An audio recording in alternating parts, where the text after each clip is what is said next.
The monumental article from the New York Times that was published on December 16th, 2017, was brought into the world roughly 1,700 days ago.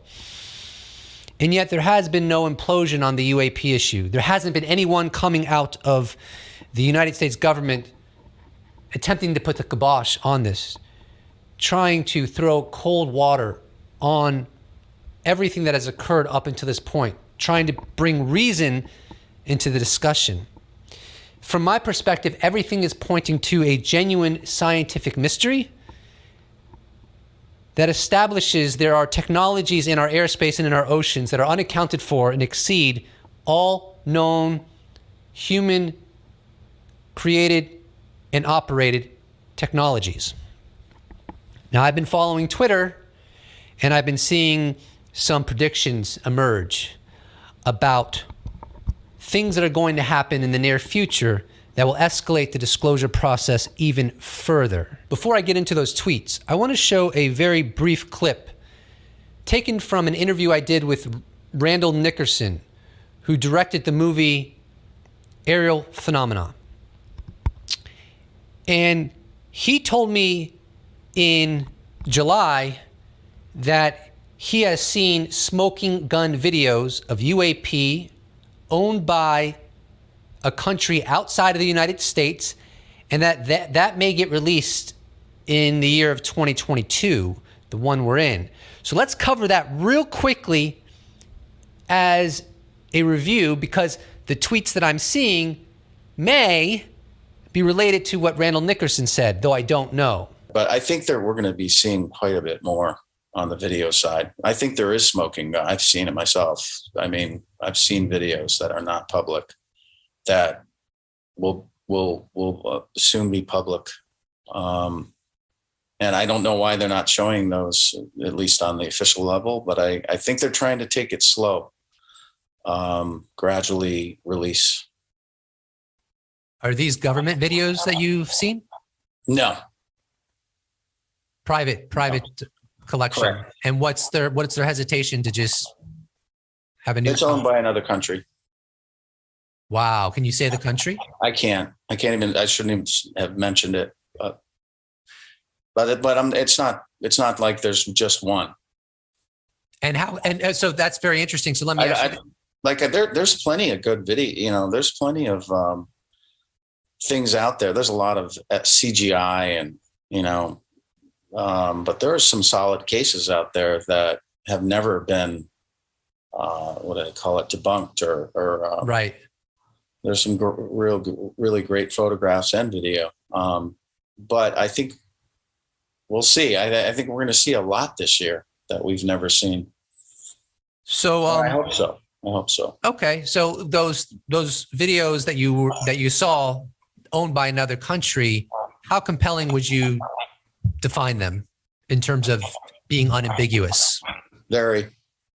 Wow. Well, I hope that comes out, because Me too. I think we're at a place now where enough is enough. Let's just carry on. When I say that the disclosure process is quickening, what I'm saying is that I am perceiving multiple angles simultaneously giving that impression. Not just the tweets that I'm going to be showing you as this video progresses. For an example, this would be one of those angles. World-renowned immunologist, Nobel Prize nominee of Stanford University, Gary Nolan, recently went on Tucker Carlson's show for about an hour, speaking of nothing but UAP. And furthermore, I've seen him be more vocal about the issue of UAP on Twitter as well. When he was with Tucker for the hour, one of the major things he discussed was when, I think it was in like 2010, 2011, the CIA came to him and wanted him to do a little research on people that have gotten in proximity to UAP and have been physically impacted by being close to these technologies, radiation poisoning and stuff of that nature. That's how real this is. And so this trend that I've seen with Gary Nolan of being so vocal about UAP, just as an example, I perceive from that he knows this issue of UAP is going to explode. Let's not forget that I think he was the first person to talk about, I think it was it the upcoming hearings or the immunity language being proposed. He predicted that well ahead of time. I even remember a prominent journalist acting as if he wasn't a good source. In fact, there's a tweet exchange about that. He actually responded to that journalist. It was pretty funny. But the point I'm trying to make is I think that is a sign. I mean, Gary Nolan, he's not about to throw his reputation away. I think he perceives that the progress of the disclosure process is going to be quickened, if you will. And then we have all the new legislative language that has recently come out. For example, the Congress is like, we don't care about anything that's detected that's man-made. We only care about things that is not assessed to be man-made. That's right in the legislative language for investigating UAP by the new UAP office. And I'll do a whole video on that fairly soon.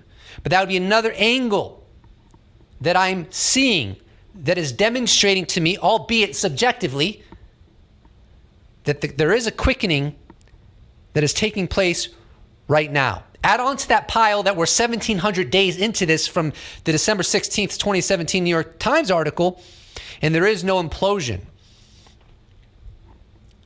In fact, very recently, there was an article in Scientific America. So this Scientific American article was published on August 3rd, 2022. Extraterrestrial Life. With new study, NASA seeks the science behind UFOs. Although modest in scope, a NASA research project reflects shifting attitudes toward the formerly taboo subject of UFOs. Here's an excerpt from the article. Helmed by the well-respected Princeton University astrophysicist David Spergel, the investigation intends to identify existing and future data sets scientists could use to advance their understanding of UAPs. Even if it uncovers little of interest, the study's existence suggests that something the agency once avoided talking about at all costs is on the cusp of becoming an appropriate topic of inquiry. Quote, there's no question you have a lot more voices in scientific and academic circles who are willing to be public and say this is a legitimate enterprise, says Greg Egigian, a historian at Pennsylvania State University who's writing a book about UFO sightings. Here's a Chris Mellon tweet from August 5th, 2022. And he's citing Ronald S. Moultrie's tweet, and he is the Undersecretary of Defense for Intelligence and Security. And this is the tweet he's citing. Ronald says, NASA Administrator Bill Nelson and I are looking forward to our teams collaborating on unidentified phenomena.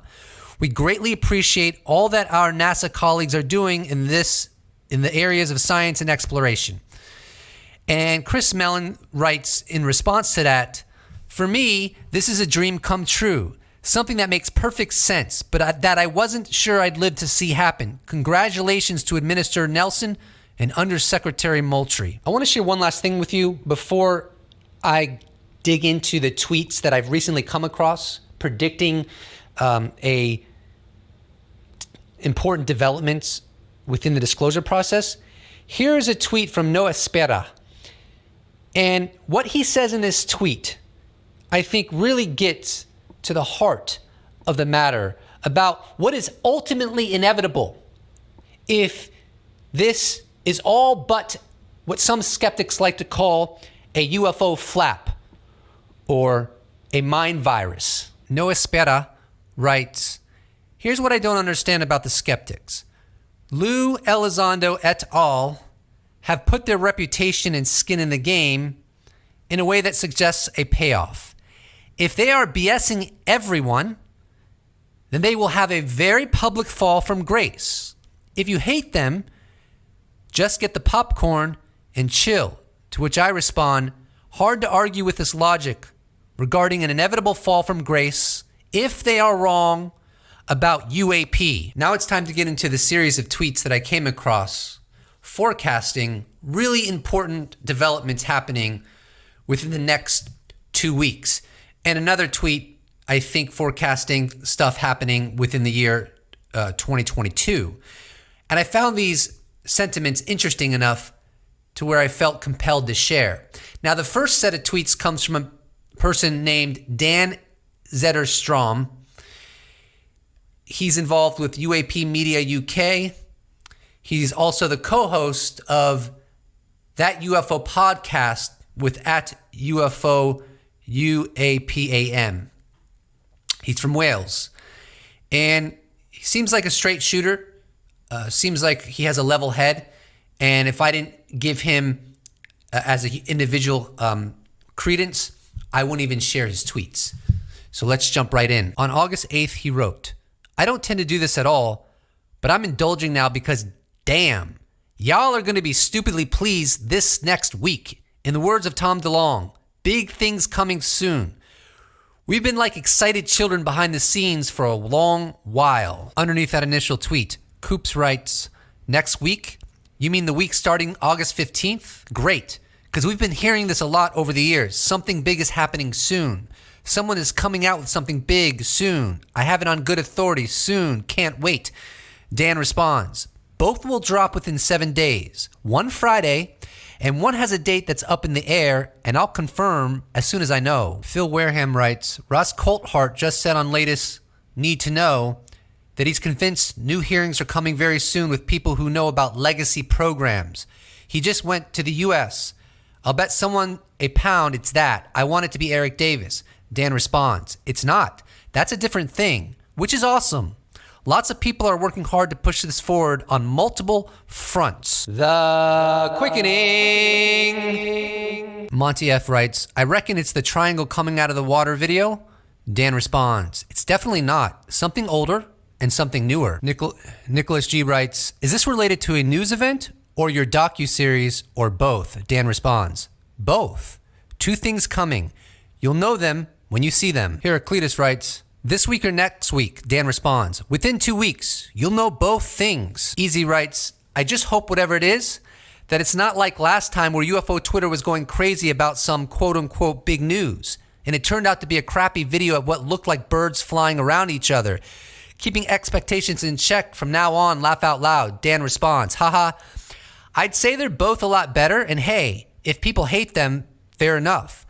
But speaking as a member of the UFO community, I'm stoked to share them both. Something outside of all the US stuff we're also entranced by. It's important, but this is a worldwide phenomenon. So I know exactly what Easy is referencing because I did a video on that very thing about 2 months ago where there was a lot of discussion about a UFO video dropping by the media.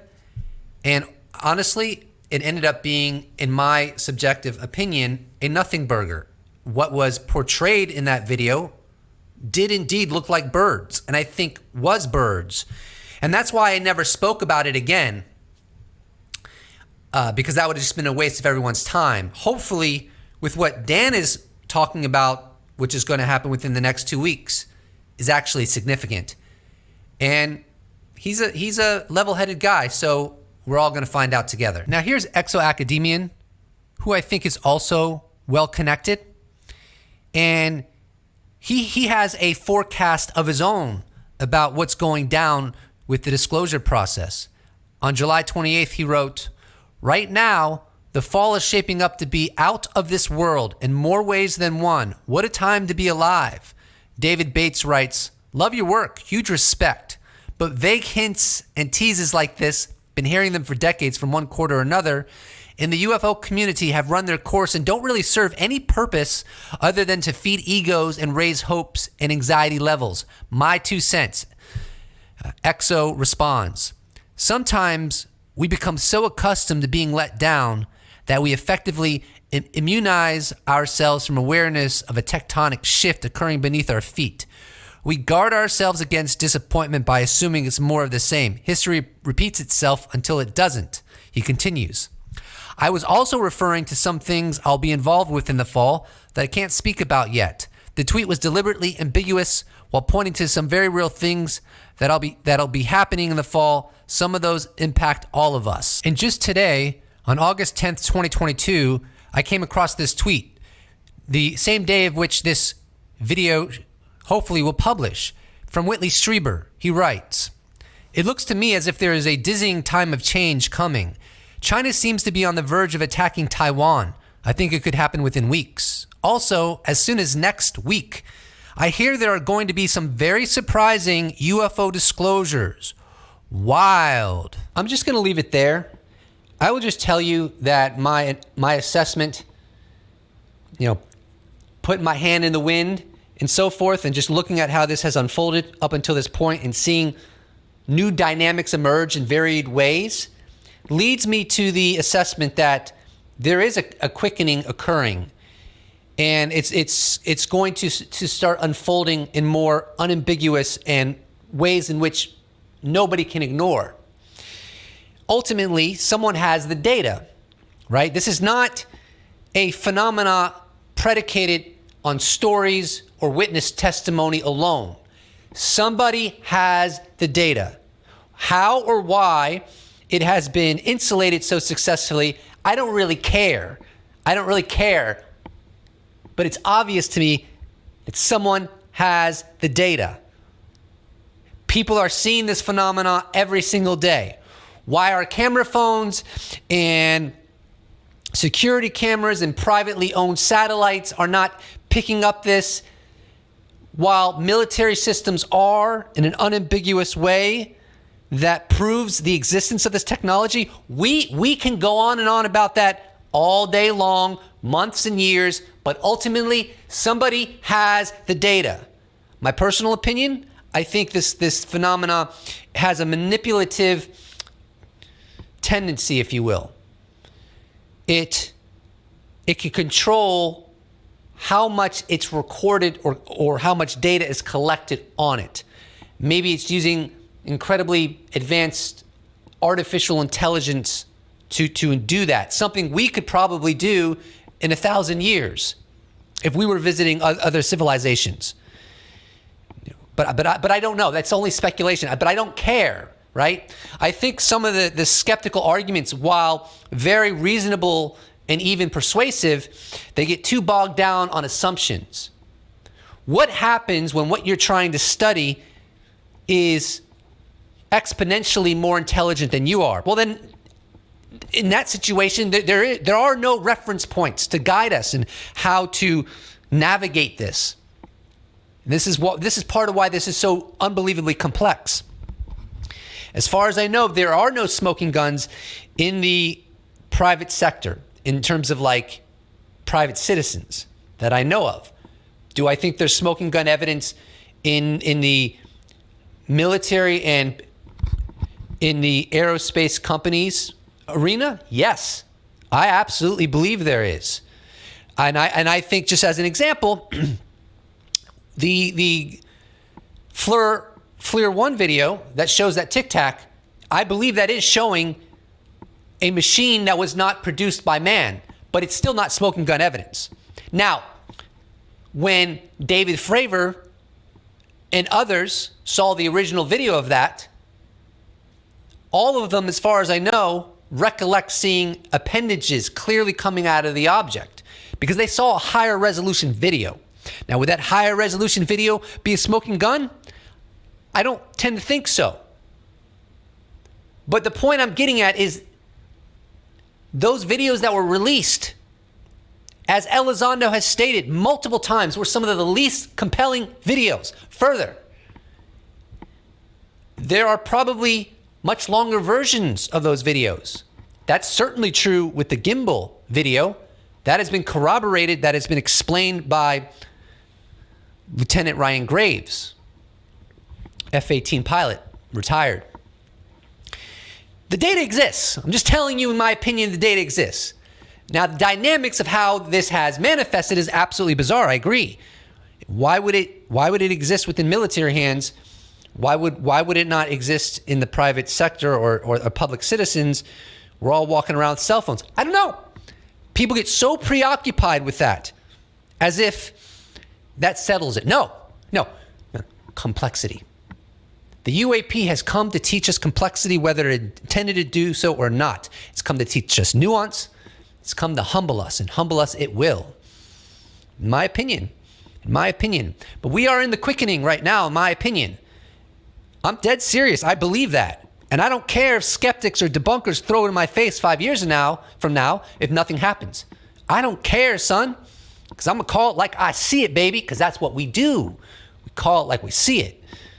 And we let the chips fall where they may. If you're a human being, you're ultimately going to be wrong about things.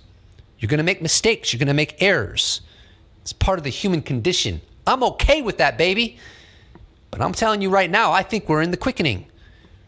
And what I think is going to happen is this is all going to come out. We're going to learn that there's legacy programs. What is legacy program? Legacy program are UAP programs that are housed in aerospace companies, most likely, or at least a lot of them are, that have been funded hundreds of millions, if not billions of dollars over many, many decades. And they got the smoking gun evidence, reams of smoking gun evidence. They probably tracked UAP coming in and out of our oceans. They know it's here. They know it's real. They've been studying this problem, if you will, for a very long time. It's just been insulated. It's been classified. And the United States Congress has not been informed about it. So there are probably illegal elements, which is exactly why the United States Congress has created immunity language so they could learn about these legacy programs and people would actually be incentivized to come forward. And then there's other language where, like, I don't remember the specifics, but the Congress wants to make it so that